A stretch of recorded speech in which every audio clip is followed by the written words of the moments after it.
Hello all welcome to Nidhinika vlogs. ఈరోజైతే నేను గోంగూర పప్పు ఎలా చేయాలో చూపించిపోతున్నానండి. ముందుగా రెసిపీ అయితే చూసేద్దాం. ముందుగా నేనైతే ఇక్కడ 2 కట్టలు గోంగూర ఆకు ముందు రోజు నైటే వాష్ చేసుకొని పెట్టుకున్నానండి. ఈ 2 కట్టల గోంగూర పప్పుకి ఈ 2 గ్లాసులతో కందిపప్పు తీసుకుంటే సరిపోతుంది.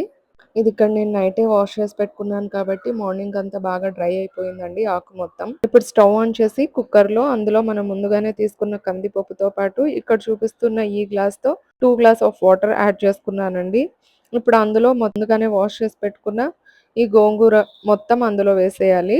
ఈ డిష్ అయితే ఆల్ స్టేట్స్ ఫేవరెట్ అనే చెప్పొచ్చు. మనం కారం, వెల్లుల్లి, కొంచెం ఉప్పు, జీలకర్ర మిక్సీ పట్టేసుకుందాం. ఇది మీ ఇష్టం అండి. మిక్సీలో అయినా వేసుకోవచ్చు, లేకపోతే డైరెక్ట్గా అలానే కుక్కర్లో అయినా వేసేయచ్చు.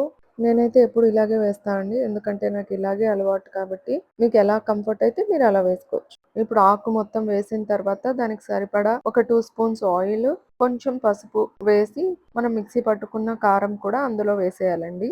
శనగపప్పు వేసుకోవాలండి, టేస్ట్ బాగుంటుంది. ఇప్పుడు మనం కుక్కర్ మూత పెట్టేసి 4 to 5 విజిల్స్ లేదా 6 to 7 విజిల్స్ కూడా అవుతుందండి ఒక్కోసారి. ఎందుకంటే ఈ ఆకు పుల్లగా ఉంటుంది కాబట్టి త్వరగా ఉడకదు. కాబట్టి ఎంతైనా కొంచెం వాటర్ ఎక్కువ వేసుకుని ముందుగానే ఇక్కడ నేనైతే ఒక 6 to 7 విజిల్స్ వచ్చాక ఓపెన్ చేసి చూస్తున్నానండి. ఇలా అయితే అయ్యింది. బాగా ఉడికిపోయింది. ఇప్పుడు దీన్ని మొత్తం మనం ఇంకో బౌల్‌లో ట్రాన్స్‌ఫర్ చేసుకొని బాగా మిక్స్ చేసుకుందామండి. నేనైతే ఈ ప్రాసెస్‌లో కలుపుకుంటాను దాన్ని. మీకెలా వీలైతే మీరు అలా స్మాషర్‌తో కూడా దాన్ని బాగా మిక్స్ చేసుకోవచ్చండి. చేసేటప్పుడు నేను సాల్ట్ వేస్తున్నానండి ఇక్కడ. ముందే ఉప్పు వేస్తే బాగా ఉడకదు. కాబట్టి నేను లాస్ట్‌లో వేస్తున్నాను. లాస్ట్‌లో ఉప్పు వేసుకోవాలి. ఎందుకంటే పుల్లగా ఉంటుంది కాబట్టి త్వరగా ఉడకదు ముందుగానే ఉప్పు వేసుకుంటే. ఇప్పుడు ఉప్పు వేసుకొని వేడిగా ఉన్నప్పుడు బాగా అంతా మొత్తం కలిపేసుకోవాలి. ఇక్కడ పోపు కోసమైతే నేను ఇవి తీసుకున్నానండి. రెగ్యులర్‌గా ఏవి తీసుకుంటామో అవే. సో, నేను పోపయితే వేసేసుకున్నాను. మొత్తం అంతా కలిపేసి ఇప్పుడు ఇలా రెడీ అయిపోయిందనమాట. ఇప్పుడైతే మనకు గోంగూర పప్పు రెడీ అయిపోయిందండి.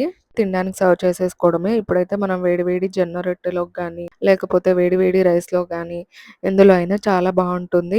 పిల్లలు, పెద్దలు అందరూ చాలా బాగా ఇష్టపడి తింటారు. మీరు కూడా ఖచ్చితంగా ట్రై చేసి చూడండి. ట్రై చేసి ఎలా వచ్చిందో నాకు కామెంట్ సెక్షన్‌లో చెప్పండి.